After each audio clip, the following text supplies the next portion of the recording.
আসসালামু আলাইকুম প্রিয়ন। আপনার স্মার্টফোনে যদি একাধিক জিমেইল অ্যাকাউন্ট থাকে তাহলে সেখান থেকে কিভাবে আপনি সুনির্দিষ্ট একটা বা দুইটা অ্যাকাউন্ট রিমুভ করতে পারেন আজকের ভিডিওতে মূলত সেই প্রসেসটা আপনাদেরকে দেখাবো। প্রথমেই আপনারা যে কাজটা করবেন, জিমেলের যে অ্যাপটুকু থাকবে জাস্ট এটাতে চলে যাবেন। এইটাতে আসার পর বাম পাশে দেখতে পারবেন 3 লাইনস রয়েছে, জাস্ট এখানে ক্লিক করবেন। ক্লিক করার পর স্ক্রল করে একদম নিচের দিকে চলে আসবেন। এইখানে সেটিংস নামে একটা অপশন দেখতে পারবেন, এখানে একটা ক্লিক করবেন।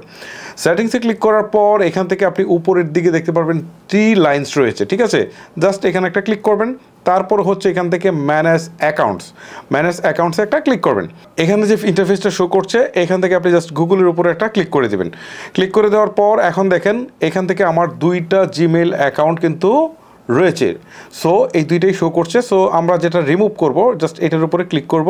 ক্লিক করার পর এর নিচের দিকে মোর অপশন আছে, এখানে ক্লিক করব। ক্লিক করার পর এখান থেকে হচ্ছে দেখেন রিমুভ অ্যাকাউন্ট, ঠিক আছে? জাস্ট এখানে ক্লিক দিলে এটা রিমুভ হয়ে যাবে। আচ্ছা, ওকে, রিমুভ অ্যাকাউন্টে ক্লিক দিচ্ছি, আবার হচ্ছে রিমুভ অ্যাকাউন্টে দিচ্ছি। দেখেন এখন কিন্তু এটা রিমুভ হয়ে গেল। তার মানে এখন কিন্তু আমার 2টা জিমেইল অ্যাকাউন্ট কিন্তু নেই, জাস্ট একটা কিন্তু রয়েছে।